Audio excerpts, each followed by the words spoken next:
never slow up, no I don't take shit. I got no love for the fakeness. If you wanna play tough and wanna hate this, I'll always show up. I don't ever slow up, no I don't take shit. I got no love for the fakeness. If you wanna play tough and wanna hate this, I'll always show up and make a statement. I don't ever slow up, no I don't take shit. I got no love for the fakeness. If you wanna play tough and wanna hate this, I'll always show up and make a statement. Everything I do so instinctive and so passionate. Every word I move so. Donc cela pourrait être un sujet qui dévie complètement et qui devient incontrôlable, donc il y a des limites plutôt spécifiques en place pour cette vidéo. Nous allons parler uniquement de l'artillerie navale et plus spécifiquement des types de projectiles et d'obus les plus couramment utilisés au cours des 100 dernières années environ de l'ère du gros canon, c'est-à-dire autour de 1850 à 1950. Nous n'aborderons pas en détail le chargement, le propulseur, les bandes de conduite ou d'autres sujets similaires, sauf s'ils sont directement pertinents pour le sujet discuté. Il existe deux principales catégories de munitions, celles conçues principalement pour faire exploser des cibles et celles conçues pour pénétrer profondément à l'intérieur du navire ennemi avant d'exploser éventuellement. Nous allons donc principalement couvrir ce dernier, ce qui pourrait être appelé de nos jours des munitions perforantes, et mentionner l'autre au fur et à mesure qu'il devient pertinent, car, pour être parfaitement honnête, le concept de remplir un projectile avec une grande quantité d'explosifs et de l'envoyer à votre ennemi est relativement simple comparé à la dynamique de la perforation d'armure. Maintenant, le développement du projectile perforant d'armure suit largement les développements pour l'armure de navire, pour laquelle il existe déjà une vidéo. Cette synergie est assez évidente. Si un certain type de munition est mauvais pour la survie continue de votre navire, vous essayez d'inventer un moyen de vous en protéger, puis l'autre gars part pour affiner les munitions existantes ou inventer un nouveau type qui peut déjouer votre protection améliorée et ainsi de suite, jusqu'à peu près à nos jours. Tout cela commence à la fin de l'âge de la voile, où le bon vieux boulet de canon en fer avait été le choix de tir anti-navire principal pendant des centaines d'années.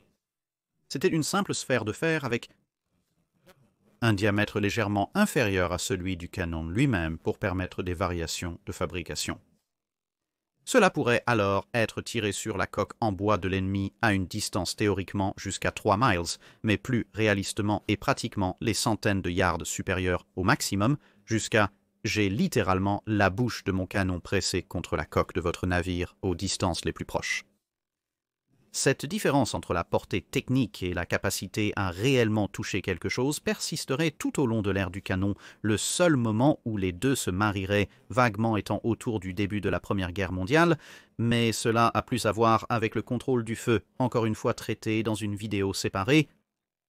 Aux distances plus longues que ces projectiles pourraient atteindre, réalistement, les défenses d'une coque en bois épaisse et ou d'une coque faite de bois particulièrement résistant, comme le chêne, avec du chêne vivant ou blanc étant particulièrement bon à cela, ainsi que l'angle du tir pourrait faire rebondir un tir ou simplement s'incruster dans le côté d'un navire, mais à des distances plus proches, même les coques les plus épaisses, trouvées sur les navires de premier rang de la ligne, seraient vulnérables à tout sauf au tir de canon le plus petit et le plus faible.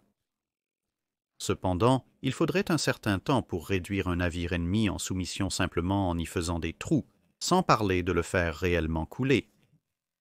Le boulet de canon visait principalement à tuer l'équipage et démonter les canons, forçant la reddition. Couler des navires directement par des tirs d'artillerie pouvait, et se produisait, tout comme les boulets de fer compréhensiblement chauds, mettaient quelque chose en feu ou même se frayaient un chemin jusqu'au magasin du navire, causant de toute façon à terme une explosion qui tuait le navire.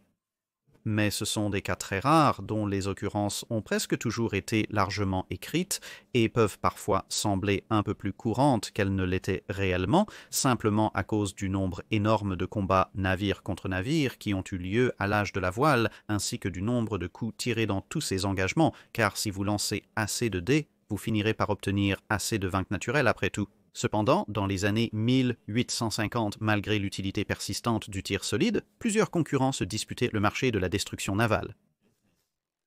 Le boulet rouge était le plus simple de ces théories, mais très difficile à exécuter en toute sécurité en pratique. Cela nécessitait le chauffage du boulet de fer qui se produirait de toute façon lorsque le projectile serait tiré, mais à un point où le fer prendrait une lueur rouge choquante. Une grande prudence et une technique de chargement légèrement différente sont alors nécessaires pour éviter que la chaleur de la balle ne déclenche la charge du canon, pendant que le processus de chargement était en cours. Le problème était que pour chauffer une boule de fer de cette manière, il fallait une flamme assez intense, ou une réaffectation de la cuisine du navire, et bien sûr, à bord d'un navire en bois, une flamme intense était une chose très dangereuse et indésirable, surtout si vous l'aviez dans une zone ouverte comme un pont de canon qui était sujet au feu ennemi, qui pourrait très bien finir par faire exploser le four de manière plutôt contre-productive sur votre propre navire. Avoir le ou les foursailleurs dans le navire, comme l'utilisation de la cuisine du navire positionnée sous la ligne de flottaison, serait plus sûr à cet égard, mais cela signifierait alors que vous auriez des dizaines de personnes courant partout sur le navire transportant des boules de fer rougeoyantes, ce qui présente de nouveaux risques de sécurité, ainsi que le risque très réel que d'ici à ce que les munitions atteignent réellement le canon, elles se seraient considérablement refroidies de toute façon, rendant l'exercice beaucoup moins utile. En conséquence, le Red Hot Shot était largement limité à une utilisation dans les fortifications côtières, où, étant faites de pierre, de terre ou de briques, avoir des feux à proximité des canons n'était pas autant un danger, bien qu'il y ait eu quelques cas notables où des navires transportant l'équipement ou bricolant l'équipement, généralement en utilisant le poêle de la cuisine, pour préparer le Red Hot Shot ont obtenu quelques succès plutôt spectaculaires. Le suivant était le Shell de Martin. Cela a commencé à être utilisé juste à la fin des années 1850 et a poussé l'idée du Red Hot Shot un peu plus loin. Il utilisait un obus creux qui était ensuite rempli de fer fondu provenant d'un four encore plus énergique, l'objectif étant qu'après avoir atterri sur le pont ennemi ou pénétré dans le navire ennemi, l'obus se briserait, dispersant le fer fondu sur tout ce qui se trouvait à proximité et qui pourrait brûler bois, peinture, cordes, goudron, personnes, poudre à canon, etc. L'immense quantité d'énergie stockée dans le métal fondu rendrait la lutte contre l'incendie presque impossible, car non seulement la zone touchée serait beaucoup plus grande que l'emplacement relativement précis d'un tir à chaud rouge, mais la quantité d'énergie impliquée signifierait que même jeter de l'eau dessus ne ferait que temporairement étouffer les flammes si vous étiez chanceux, jusqu'à ce que la chaleur latente fasse bouillir toute l'eau et redémarre l'incendie.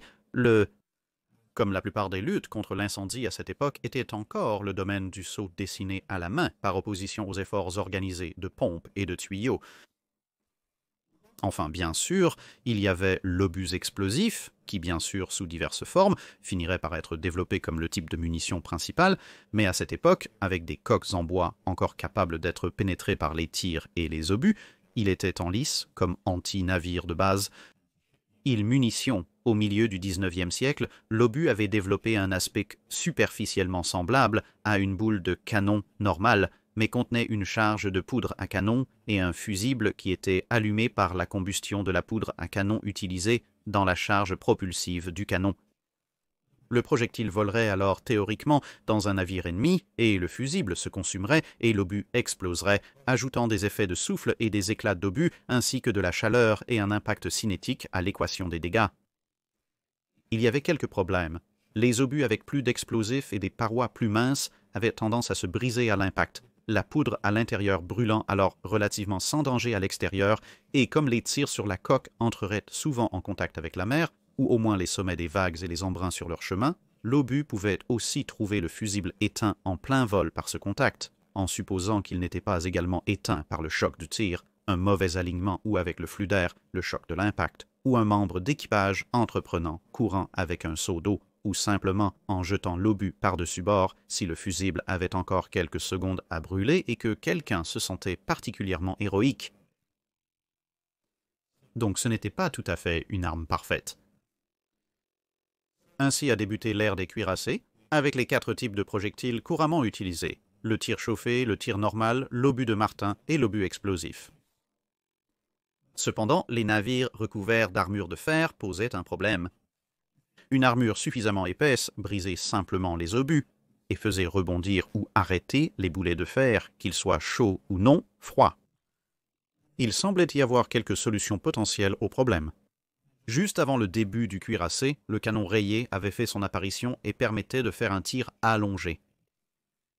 Cela ressemblait à une énorme balle très basique et ainsi le tir pouvait être rendu plus massif par la longueur sans augmenter le diamètre du canon et ainsi il pouvait transporter plus d'énergie vers la cible exerçant cette énergie sur une zone plus petite par rapport à sa masse comparée à un tir sphérique et donc ayant une meilleure pénétration. Ces avancées sont dues au progrès en propulsion et en métallurgie. De meilleures formes de poudre à canon ont envoyé le tir dans l'air à des vitesses plus élevées, et une meilleure métallurgie a permis le développement de tirs en acier basique au lieu de fer.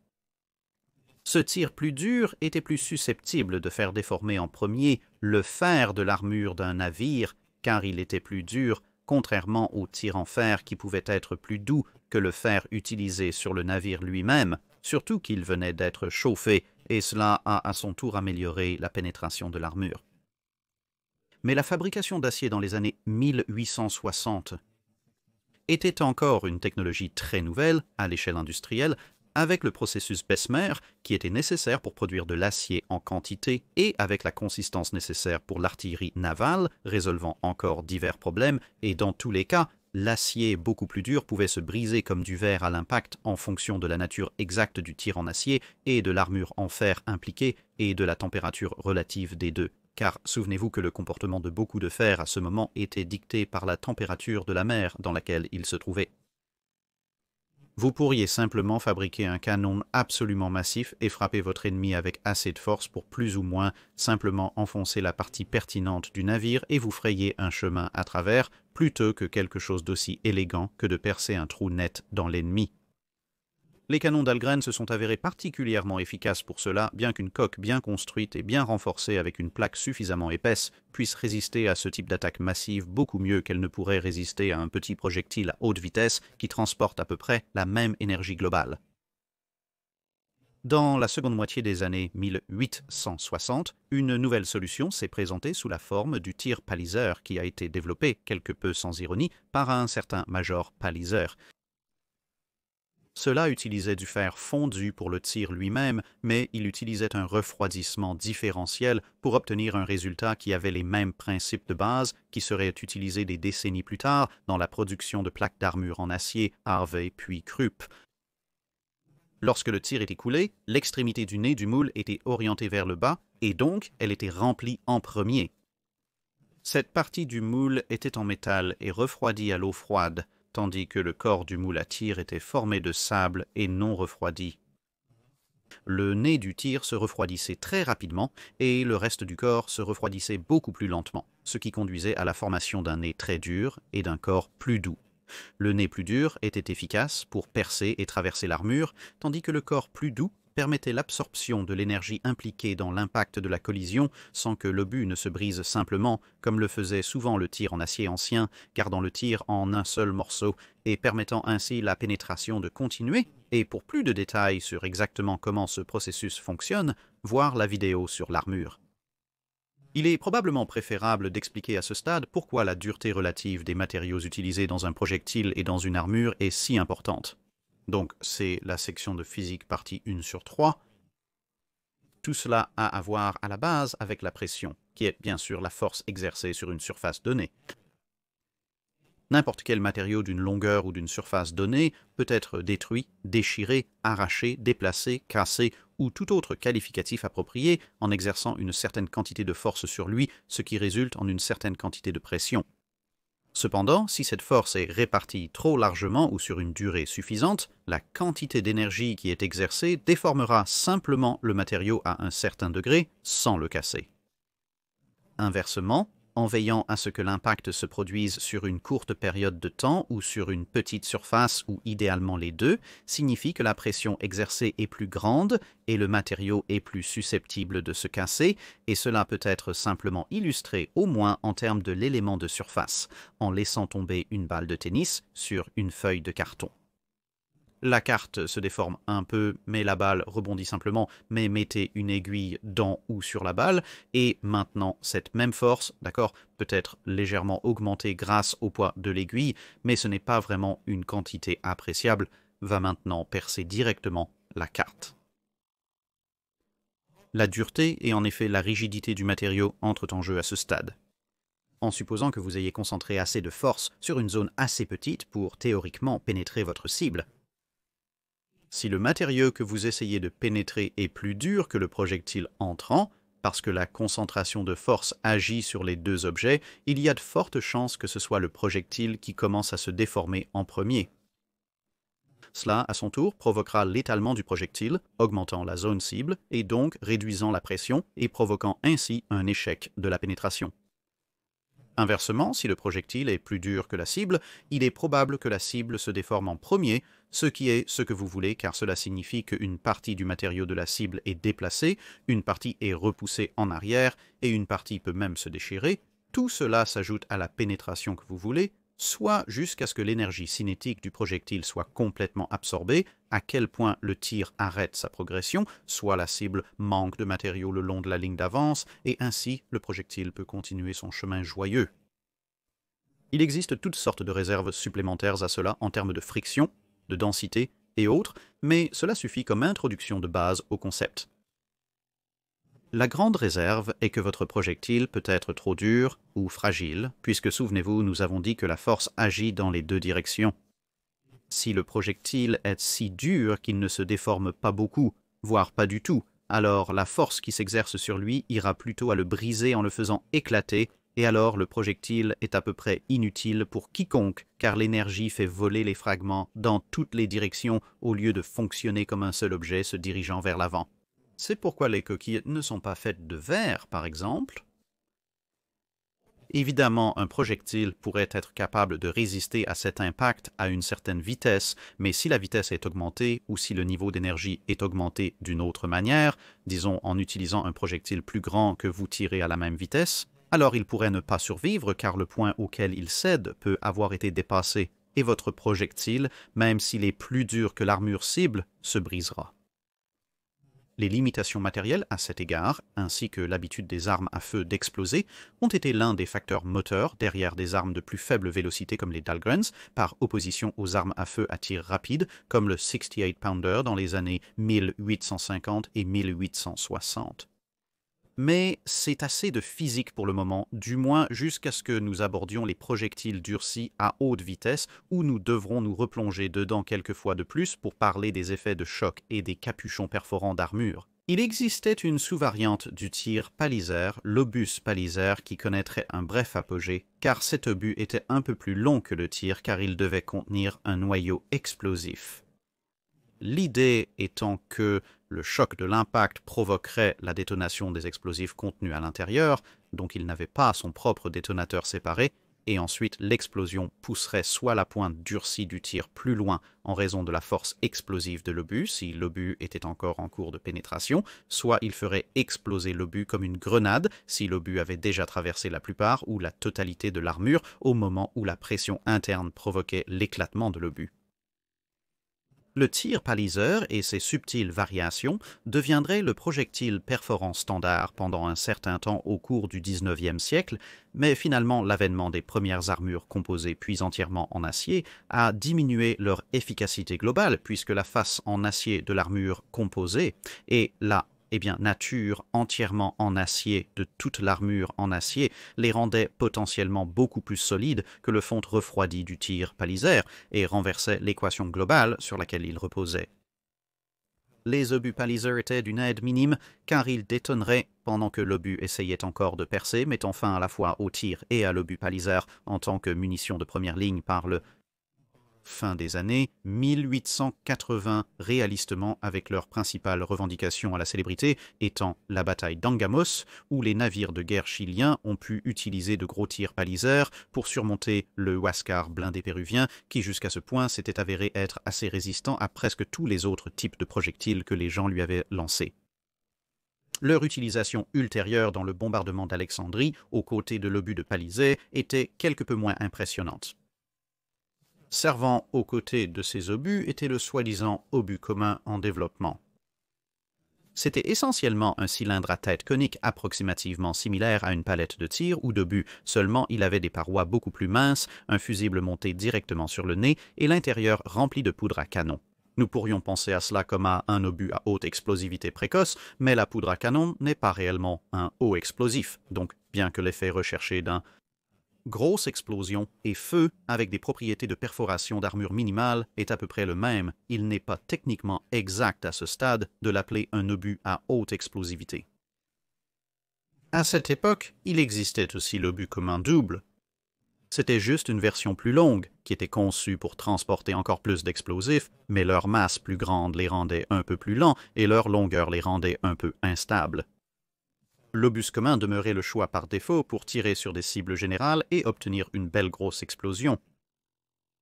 Alors que le tir paliseur et ses équivalents resteraient en service dans diverses marines pendant une période étonnamment longue, n'étant vraiment retiré du service qu'à la fin des années 1900, son remplacement, en tant que pièce de munitions de première ligne, tel qu'il était, revenait essentiellement au même type de choses, mais maintenant fabriqué avec de l'acier forgé, avec les pointes durcies par trempe dans des liquides froids.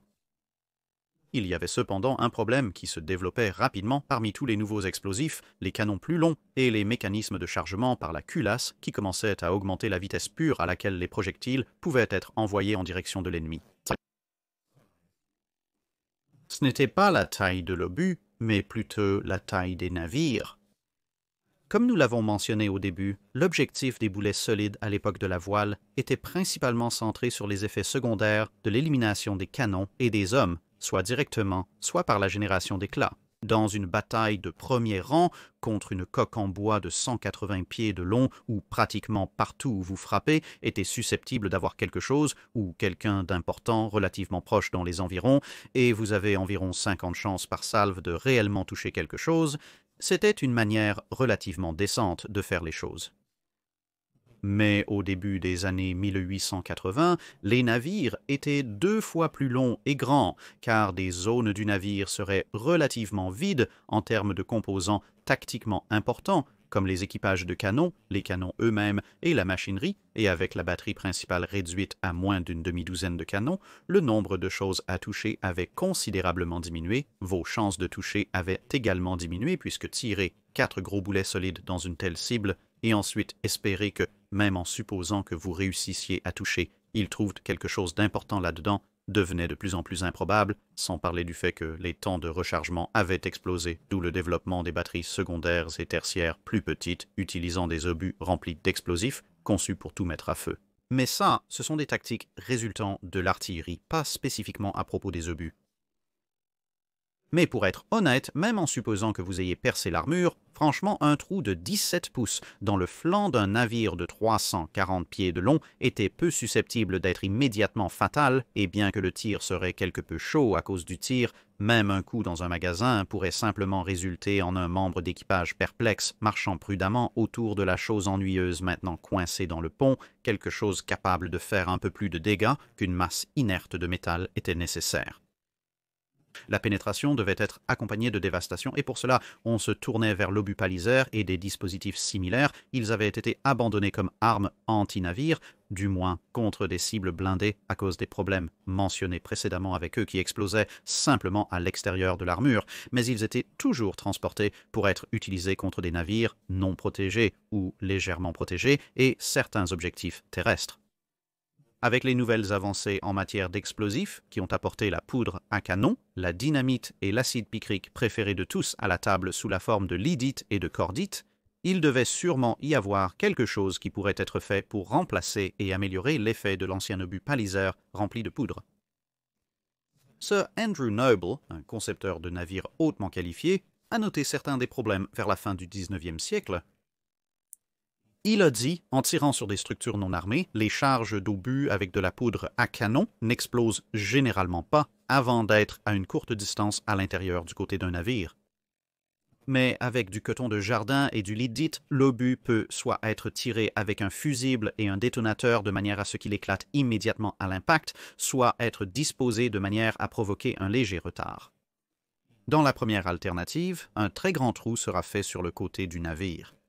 Dans la seconde alternative, l'obus éclatera probablement à l'intérieur, ne faisant qu'un petit trou dans le côté du navire, mais les effets complets de l'explosion et la destruction de l'équipage seraient sans aucun doute graves du fait de l'explosion se produisant à l'intérieur du navire. Lorsqu'une attaque est menée contre une armure mince, les obus chargés de poudre à canon sont plus efficaces que les obus à haute explosivité, car les premiers ne peuvent pas traverser l'armure et éclater à l'intérieur. Je doute que les obus chargés de n'importe quel explosif puissent traverser une armure épaisse avant d'exploser. Vous pouvez voir à partir de cela que les fusibles semblaient détenir la clé, car ils pouvaient être réglés pour retarder le début de l'explosion. Mais beaucoup étaient assez hésitants à les utiliser, car ils avaient une longue et malheureuse histoire d'ignition et de provocation d'explosion quand ils étaient le moins désirés. Un rapport de l'époque affirmait que lors du bombardement de Fort Fisher pendant la guerre civile américaine, chaque canon Parrott de la flotte de l'Union avait à un moment donné éclaté en raison de la détonation prématurée des obus à fusibles, avec 45 tués ou blessés par ces explosions, contre 11 tués ou blessés par les tirs confédérés. Quand il semblait que vos propres fusibles pourraient en réalité être une menace plus grande pour vous que l'ennemi, on peut comprendre pourquoi les gens étaient hésitants à essayer et adopter cette méthode. Dans ce domaine, les progrès étaient plutôt lents et souvent menés par des pays avec de petites marines cherchant à supplanter la Royal Navy. Les Français en particulier ont largement mené au cours du dernier 19e siècle, au point qu'au cours des années 1880 et 1890, de nombreux navires de la Royal Navy transportaient des projectiles en acier français importés pour compléter leurs projectiles, paliseurs toujours transportés, qui à ce stade ressemblaient plus à une forme légèrement militante de l'Est pour tout le bien qu'il était susceptible de faire contre un navire blindé moderne. Le plus gros problème était la sensibilité du fusible. Pour survivre au passage à travers l'armure, le fusible de tout obus perforant devait être à la base, et ces fusibles de base devaient soit détonner immédiatement au contact, soit être écrasés dans l'oubli par le processus de perforation de la plaque. Mais un tel fusible devrait être activé par la force de l'obus tiré et ensuite être en direct à partir de ce point, il pourrait encore détonner tôt, et ce problème était beaucoup plus prononcé avec les nouveaux obus, lidites plus sensibles. Les anciens à poudre explosaient rarement en avance de nos jours, mais leur puissance explosive était si maigre comparée à d'autres explosifs qu'il fut un temps où il n'était pas vraiment considéré comme valable de les avoir. Cette période verrait également l'avènement de l'obus pointu commun. Cela déplaçait simplement la mèche de l'obus commun du nez à la base. L'obus n'étant pas destiné à l'armure, les problèmes des obus perforants étaient absents. Le léger retard signifiait un impact légèrement supérieur sur les cibles non blindées par rapport aux anciens obus communs, car ils seraient au moins partiellement ou totalement à l'intérieur de la cible lors de l'explosion. Ce ne serait qu'en 1903 qu'un obus capable de percer proprement la dernière armure et ensuite de détonner derrière elle avec une charge explosive de manière fiable a commencé à entrer en service dans la Royal Navy. Mais même à ce stade, il utilisait encore de la poudre à canon pour des raisons de sécurité. Un an plus tard, la guerre russo-japonaise éclatait et ce serait principalement la taille pure et simple des charges explosives dans les obus de la marine japonaise, combinées aux incendies qu'ils provoquaient, qui détruisit la flotte russe. En effet, lors de la bataille de la mer Jaune, de nombreux coups avec des obus perforants remplis de ludite soit ont échoué à détonner après avoir traversé proprement l'armure et être sortis de l'autre côté du navire cible, soit ils ont explosé à l'impact, ce qui avait l'air spectaculaire, mais n'accomplissait pas grand-chose en réalité. De plus, près d'un cinquième des canons lourds de la marine japonaise présents ont été détruits par des détonations prématurées. Plutôt déçus, les Japonais ont rapidement remplacé les fusibles de leurs obus restant par des fusibles allemands qu'ils avaient à disposition et ont remplacé des morceaux d'explosifs par de la poudre à canon plus stable, puis ils se sont présentés à Tsushima avec des salves bien plus dévastatrices que les obus perforants remplis de coton-poudre de la seconde escadre du Pacifique, qui a connu de nombreux problèmes similaires à ceux rencontrés par les Japonais lors de la bataille de la mer Jaune, malgré de nombreux impacts.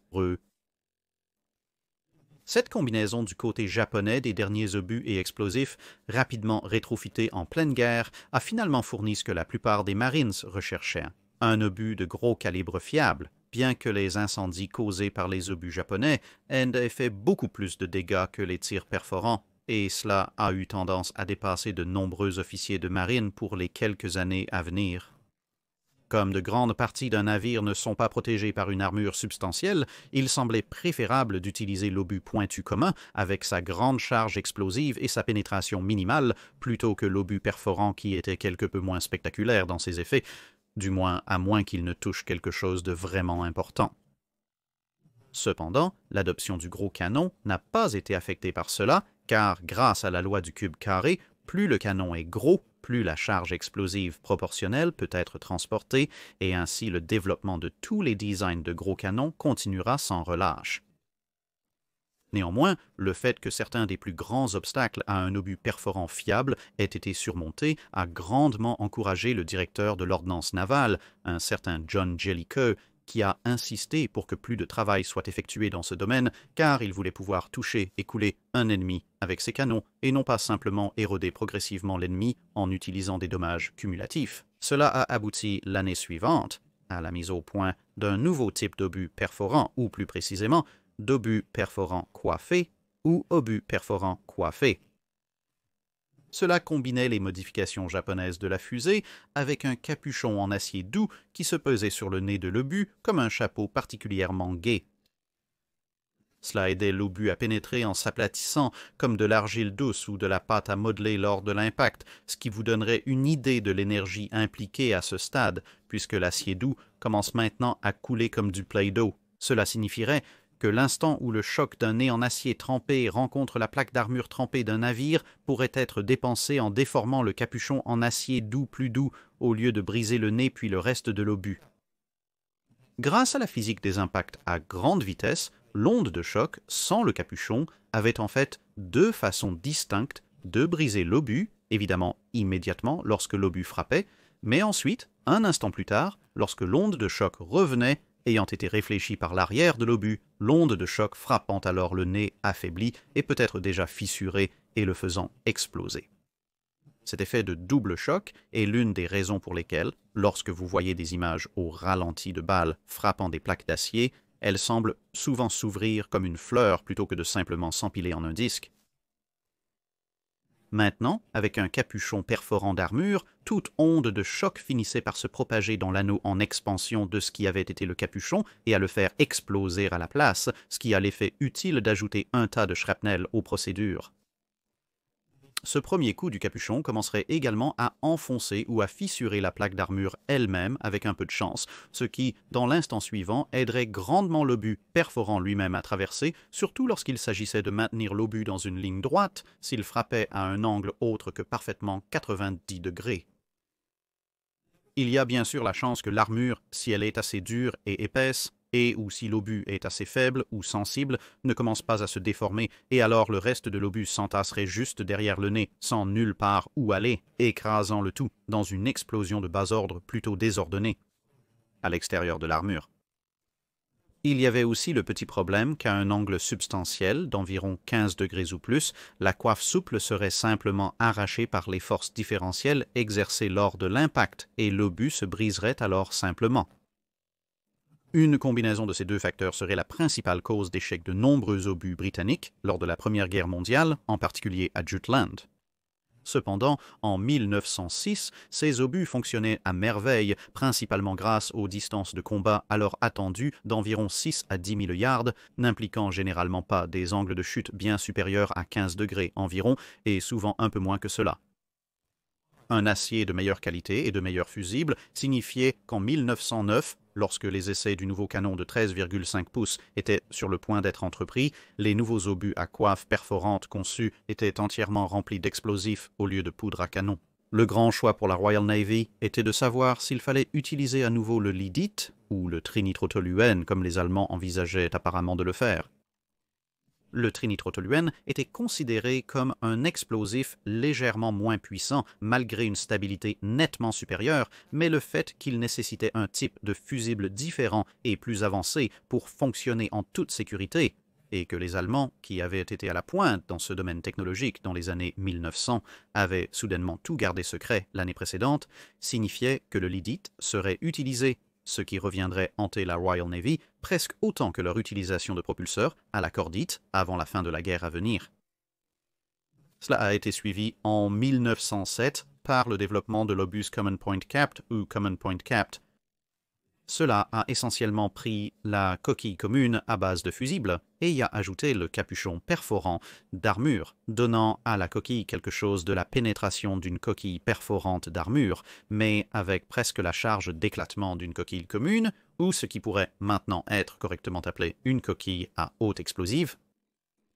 On espérait que cela permettrait une pénétration partout, sauf sur la ceinture principale et les tourelles d'un navire, et en cas de pénétration, la charge absolument énorme, plusieurs centaines de livres d'explosifs à haute puissance, déchirerait l'ennemi rapidement et violemment.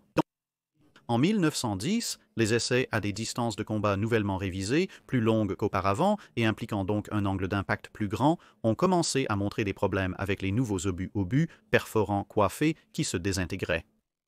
Toujours basé à terre, Jellicoe a demandé à ce que ce défaut de conception soit corrigé, et en effet, deux entreprises, Hadfield et Firth, ont développé de nouvelles coiffes perforantes plus dures qui ont résolu la plupart de ces problèmes, mais au moment où ces nouveaux obus ont été testés, Jellicoe avait été transféré à un commandement en mer, et le projet a stagné.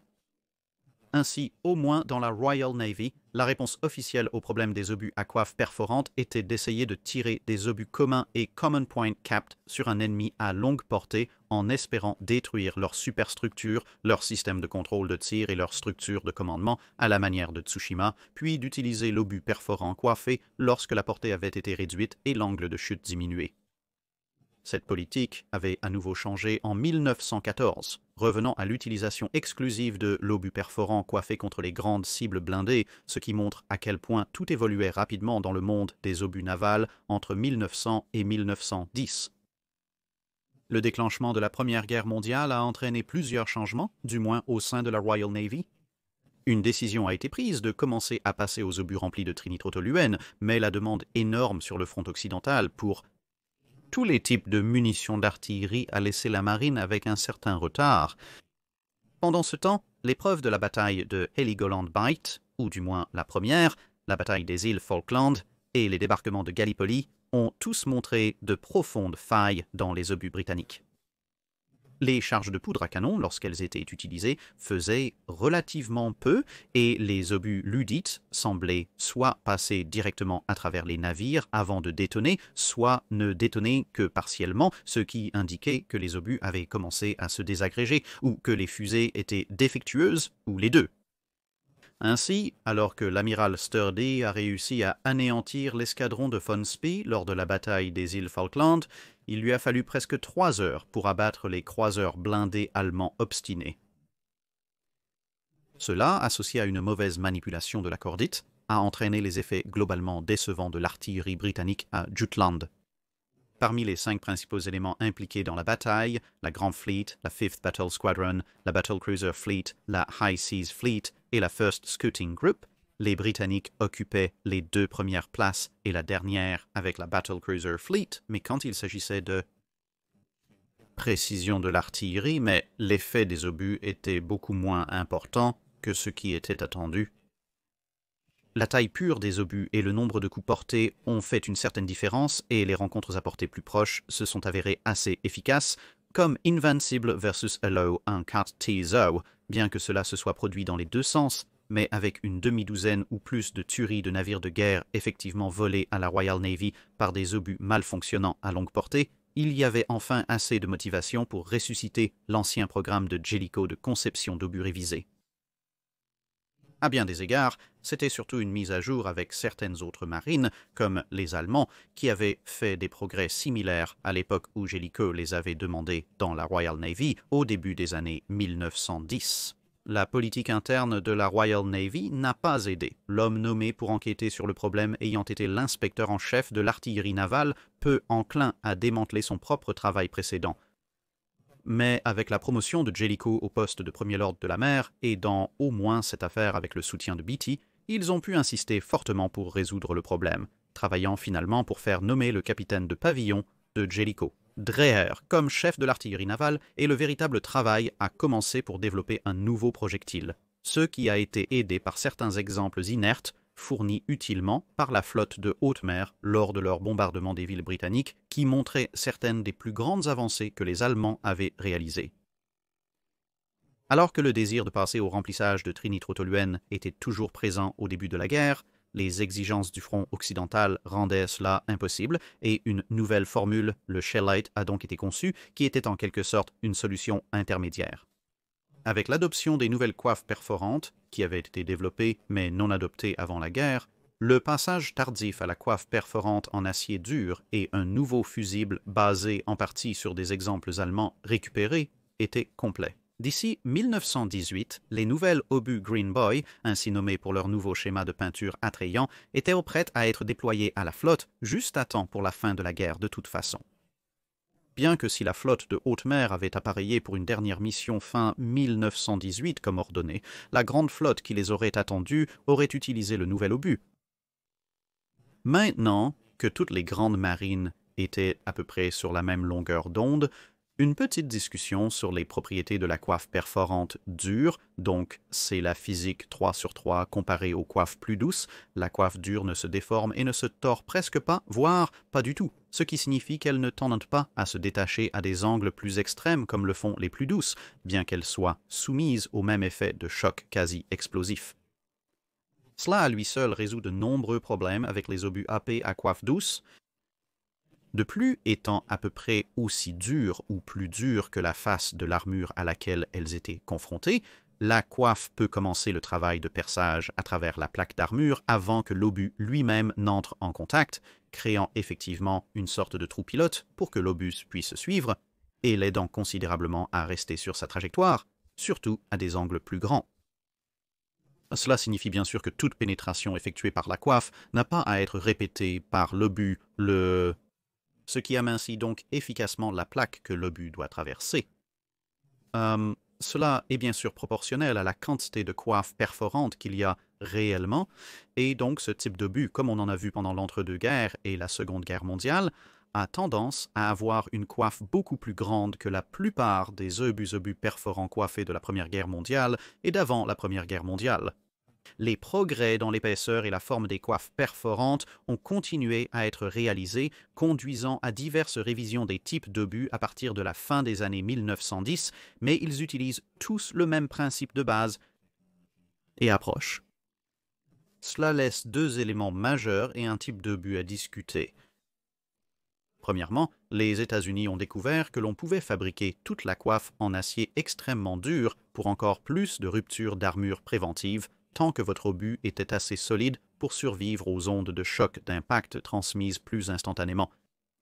Heureusement pour eux, la société Midvale avait pour mission de fabriquer un obus soi-disant incassable. Ils en avaient donc un assez solide pour le travail, ce qui explique en grande partie les excellentes caractéristiques de perforation d'armure des obus américains ultérieurs. Il reste quelque chose de regrettable, du moins à mon avis personnel, que les États-Unis se soient lancés dans ce que je considère comme une mauvaise tangente avec des obus de cuirassé super lourds, puisqu'un obus de poids plus standard, couplé à la puissance du canon Mark VII de calibre 16 pouces 50, aurait donné des valeurs de perforation d'armure vraiment hilarantes aux portées de combat plus pratiques de la Seconde Guerre mondiale. Deuxièmement, un certain nombre de marines ont étudié, et dans le cas des Italiens ont tenté de mettre en œuvre, une soi-disant couche de décapage pour essayer de faire face aux nouvelles propriétés de ces obus entrants. Le capuchon est fixé de manière lâche à l'obus, généralement par soudure, permettant son détachement lors du tir, car cela maintient le capuchon en place pendant le vol et l'impact, mais il se détache assez facilement de l'obus lui-même lorsqu'il est soumis à une force extrême, permettant ainsi à l'obus de continuer et garantissant que l'éclatement du capuchon ne se transmet pas à l'obus lui-même si l'armure qui est frappée est assez épaisse pour exercer ce genre de force. Cependant, la faiblesse de cette jointure signifie que si l'obus frappe même une pièce d'armure relativement mince, le capuchon sera délogé. Normalement, ce n'est pas un problème. L'obus perce, le capuchon tombe, mais l'obus est déjà à l'intérieur du navire et il explose, alors qu'il s'en soucie. Mais si vous avez une plaque d'armure mince montée devant la plaque d'armure principale, vous pouvez en théorie faire perdre son capuchon à l'obus avant qu'il ne frappe la plaque d'armure principale. Lorsque le capuchon se détache, seul l'obus lui-même frappe et il est donc beaucoup plus susceptible de se briser à l'impact avec même un morceau d'armure légèrement épais. En théorie, tant que vous êtes prêt à accepter la réduction du volume interne, cela vous permet d'économiser du poids global et de protéger votre navire contre des obus beaucoup plus gros que vous ne pourriez le faire avec une simple plaque solide. Le problème est que l'épaisseur de la plaque de décapage est liée à la taille de l'obus par un certain nombre de formules différentes, Laquelle vous avez besoin dépend des expériences de quelle nation vous regardez. Donc une plaque qui décaperait un obus de 12 pouces est susceptible d'être complètement inutile contre un obus de 16 pouces, en effet pire qu'inutile, car cet obus de 16 pouces est maintenant en route vers votre ceinture interne plus mince. Le deuxième problème est que l'obus a besoin d'espace entre la plaque de décapage et la plaque principale pour que le capuchon puisse réellement tomber. Trop peu d'espace et le capuchon ne sera pas encore tombé et tous les efforts sont gaspillés et l'obus traverse. Évidemment, un espace supplémentaire implique une réduction du volume interne de la coque et donc un navire moins capable pour un ensemble donné de dimensions. La distance nécessaire est également proportionnelle à la taille de la coquille. Donc, encore une fois, un écart qui pourrait permettre à une plus petite coquille de laisser tomber son capuchon ne fait pas grand-chose pour une coquille plus grande. Vous pouvez bien sûr essayer de réduire la taille de cet écart comme l'ont fait les Italiens en le remplissant avec un matériau inerte plus dense que l'air, augmentant ainsi la traînée sur le capuchon, mais moins dense que l'acier. L'équilibre se trouve dans le fait de ne pas ajouter tant de poids que vous auriez en fait été mieux de choisir une plaque d'acier beaucoup plus épaisse à la place. Les obus perforants n'ont vraiment aucune défense contre un système de décapage bien conçu, car si vous renforcez la jonction entre le capuchon et l'obus, cela signifie que l'obus est plus susceptible de se briser à cause des forces exercées sur le capuchon, rendant ce dernier quelque peu inutile. Vraiment, la seule chose que vous pouvez faire est simplement de construire un canon encore plus grand pour surmonter les épaisseurs de plaques et d'écart pour lesquelles l'armure a été conçue. Mais un seul navire a été construit avec ce système à l'esprit, à savoir le Littorio, et un système d'armure n'a jamais réellement été testé par une frappe de bataille. Il y a quelques questions sur l'efficacité du système, ou s'il était efficace, mais en conséquence, ce sont toujours des questions théoriques, et enfin, nous devons mentionner brièvement l'obus semi-perforant.